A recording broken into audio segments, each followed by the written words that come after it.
All right, are there motions at this time? Your Honor, I'll make a motion for an acquittal in this case.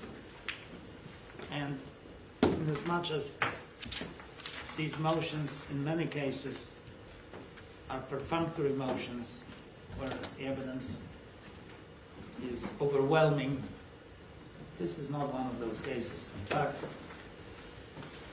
we can sit here and argue a couple of things and claim that there is sufficient evidence to take this case to the jury. But this case, the prosecutor's case, even if the court looks at this case in the most favorable light to the prosecution, is a collage of little suppositions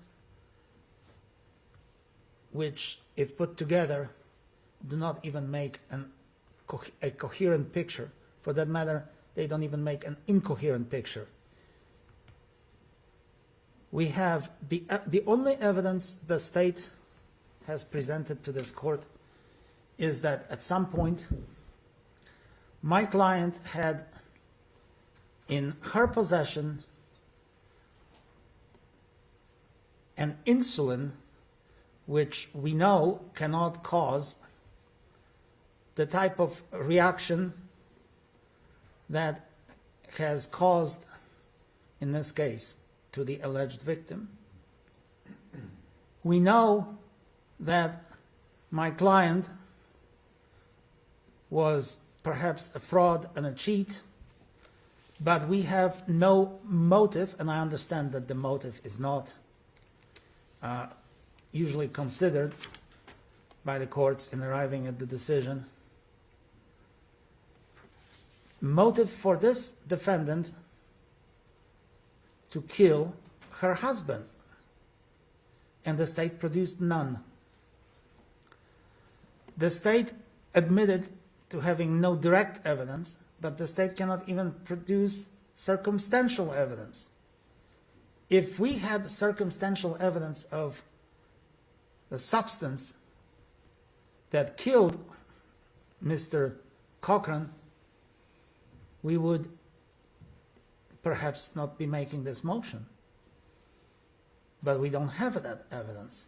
All we have is a vial of insulin, full and seemingly untouched, even though there seems to be a puncture in a bottle of this insulin that, as stated by the government's experts, cannot kill this victim.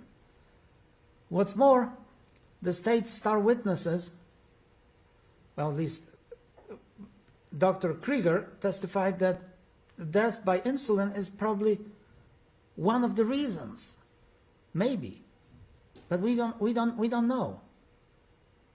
Then Dr. Uribe stubbornly refused to admit that that there are other possibilities. We have the evidence of the alleged victim being a man of extremely questionable health, and we don't have a murder weapon. We don't have the motive. We don't have the insulin that may have been used. We have a couple of contradictory theories. First, it was the insulin in the morning in the kitchen. Then it was perhaps insulin in the bed. Then it was the insulin perhaps on the couch. These are all guesses. These are all suppositions. These are all innuendos. Then we have insulin that was administered in the morning. Then we have the theory that it was administered later on that afternoon. And that was the evidence that it would have to be continuously administered to cause the death. We have the evidence that this man, even if injected, would have been alive for 15 to 30 minutes to seek any type of help, assistance, aid, or comfort. He didn't do that. We don't have the evidence, direct or circumstantial, that Natalie Cochran killed her husband. And for that reason, I'm asking the court, well, the only evidence that potentially could be brought before this court is some evidence that the state argued for Mr. Cochran not to be taken to the hospital immediately. But that's the evidence of perhaps involuntary manslaughter. Negligent homicide, perhaps. That's a misdemeanor. That's not first-degree murder. Premeditation, when the defendant calls for a murder weapon on the same day and pretty much tells everybody, at least two witnesses, I want to kill my husband. That's the evidence. He might have just as well asked for a gun, for a murder weapon. That's not the evidence that the state can hang his hat on. There's no evidence of premeditation. There's no evidence of deliberation here. And for that matter, there is no evidence of malice. And we have also the evidence of no evidence of what Mr. Michael Cochran would have done had he learned about this alleged fraud. We have no idea what he would have done, and therefore there is no evidence that my client needed to kill him for anything. I don't believe there's a shred of evidence in this case, direct or circumstantial, and I ask the court to seriously consider an acquittal. Thank you, Mr. Victor. Let me hear from the state, please. Thank you, Your Honor. Well, we do agree with the defense that the state does not have to prove motive, although there is evidence of motive. Aside from that, the state's made a prima facie case, and that's all we have to do at this stage. The circumstantial evidence is significant, overwhelming, and a reasonable jury could use it to convict this defendant. That's what they should do, based upon the state of the evidence. The defense has floated a lot of smoke out there, but at the end of the day, when this man went to Raleigh General Hospital, he had a blood glucose of 21. And our experts accounted for that by him being injected with insulin. That's enough. She had motive, she had opportunity, she had the means to do it. She's a diabetes counselor. She's a pharmacist.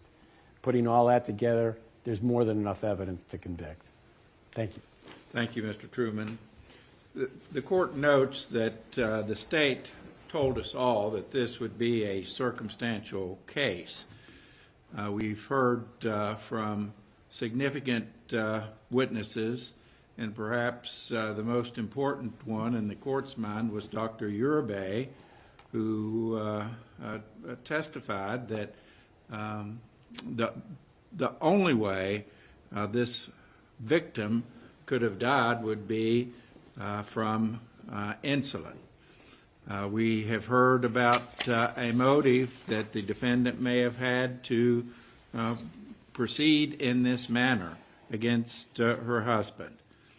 The court believes that a prima facie case has been established here, sufficient enough to take the case to the jury. The court is therefore constrained to deny the defendant's motion for judgment of acquittal, and I'll preserve this matter fully for the possibility of a review on appeal. All right, the next item we have to do, I have to advise the defendant of her Newman rights. I have to discuss with her right to testify in her own behalf in this case. For that purpose, we'll have to clear the courtroom of the state and all parties associated with the state, and also I would ask to clear out the media as well, because this is a very private matter, and all parties that are here to observe as well.